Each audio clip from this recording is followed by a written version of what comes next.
চোখের পানি ফেলাতে পারি, কিন্তু চোখের পানির সাথে যদি খেদমত করতে পারি তাহলে চাইতে দেরি হবে, দিতে দেরি হবে না।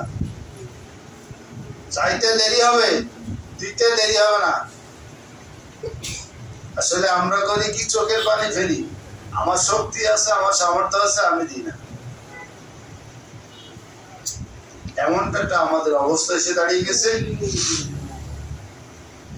আসলে আমরা নেতৃত্ব দেওয়ার মতো যোগ্যতা আমরা এখনো তৈরি করতে পারিনি। নেতৃত্ব দেওয়ার মতো যোগ্যতা আমরা তৈরি করতে পারিনি, আমাদেরকে আমরা তৈরি করতে পারিনি। যেটা ছিল পীরের গুণে গুণান্বিত হবার, নাকি পীরের খাসলতে খাসলত ধরবার, তাই না? আমরা কি সবাই ধরতে পেরেছি? আমি খায়রুলের ঘুমায় ধাওয়া দিচ্ছি, আমার ভাষাটা যদিও খারাপ, আমি খায়রুলের দিকে ধাওয়া দিচ্ছি, খায়রুল হায়দারের দিকে ধাওয়া দিচ্ছে, হায়দার ওই ঠান্ডুর দিকে ধাওয়া দিচ্ছে। এই ধাওয়া জ্ঞানী কাজই আমাদের চলছে।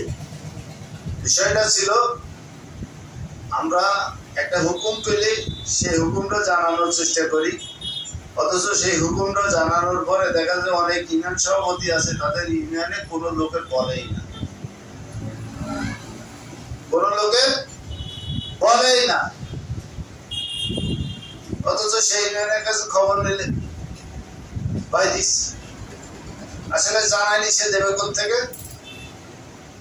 একদিন, দুদিন, 3 দিন হয়ে গেছে। আসলে এটা কি সম্ভব? এটা কি পীরের মহব্বত বলে? পীরের মহব্বত তারই হয়, তারই থাকে যে শোনা মাত্র সেই কাজটা করবার জন্য উদ্গ্রীব হয়ে যায়। নদী যেমন ছুটে চলেছে মোহনায় মিলনের জন্য, এটা কিন্তু প্রেমের টান। মোহনা মিশাটাই হচ্ছে তার প্রেমের কারণ।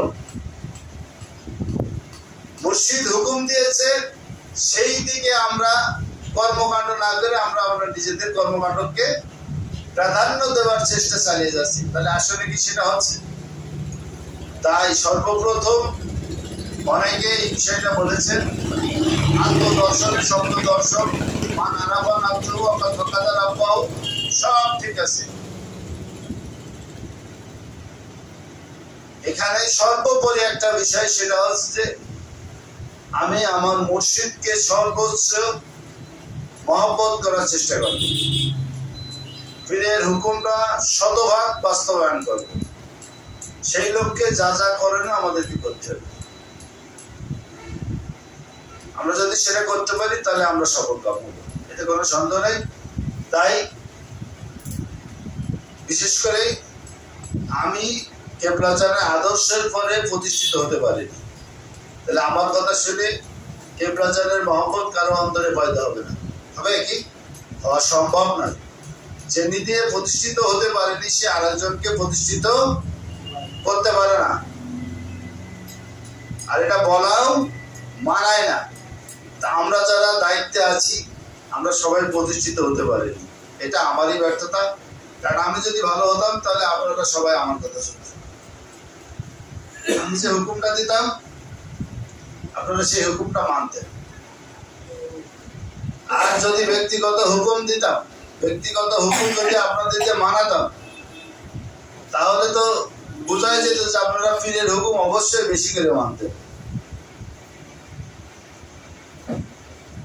আমি হয়তো আজ একটা কথা বলি আপনাদেরকে, বিশেষ করে ইউনিয়ন সভাপতিদের আমি দৃষ্টি আকর্ষণ করছি। আমি আপনাদের কাছে হয়তো কিছু কিছু সময় হেকমত খাটাইছি, সত্য কথাটা আপনাদের কাছে বলছি। একমত খাটানোর উদ্দেশ্য ছিল আমার হিজবুল্লাহর ইমামের হুকুমটা বেশি করে বাস্তবায়ন করার জন্য। এই হেকমতটা আপনাদের কাছে আমি খাটাইছি। তাছাড়া আমি আমার ব্যক্তিগত কোনো হুকুম আপনাদের পরে আমি কিন্তু জারি করিনি, কোন সময় জারি করিনি। আমি সদা সর্বদাই চেষ্টা করেছি আমার পীরের হুকুমটার জন্য এই চৌগাছাবাসীর পক্ষে পরিপূর্ণভাবে মেনে তার কদমে যেতে পারি। এটাই ছিল আমার চেষ্টা। আমি সেই অবধি চেষ্টা করে চলে এসেছি, আজও করছি। যতটুকু যে মুহূর্তটুকু আমি এই টাইমটা থাকবো, আমি সেই সময় পর্যন্ত ততটুকু পর্যন্ত আপনাদেরকে করবো। আমি আহ্বান জানাবো, আমি যখন যে হুকুমটা পাবো সেই হুকুমের আহ্বান জানাবো। আমি যখন থাকবো না, যে এইখানে থাকবে সেই জানাবে। আপনারা যদি থাকেন সেটা থাকবেন। তবে একটা জিনিস মাথায় রাখবেন, আমি এখান থেকে সরে যাওয়ার পরে যে এই চেয়ারে আসবে সে আমার থেকে 1000 গুণ উত্তম, পবিত্র, বিশুদ্ধ লোক এই চেয়ারে বসবে। এই বিষয়টা মাথায় রেখে যারা আজকে হুকুমকে মানার তাচ্ছিল্য মনোভাব নিয়ে কাজকাম করছে, সেদিন কিন্তু সবাই ধরা পড়ে যাবে। যাদের ভিতরে হুকুম মানার সমস্যা থেকে যাবে তারা সবাই কিন্তু ধরা পড়ে যাবে, এতে কোনো সন্দেহ নেই।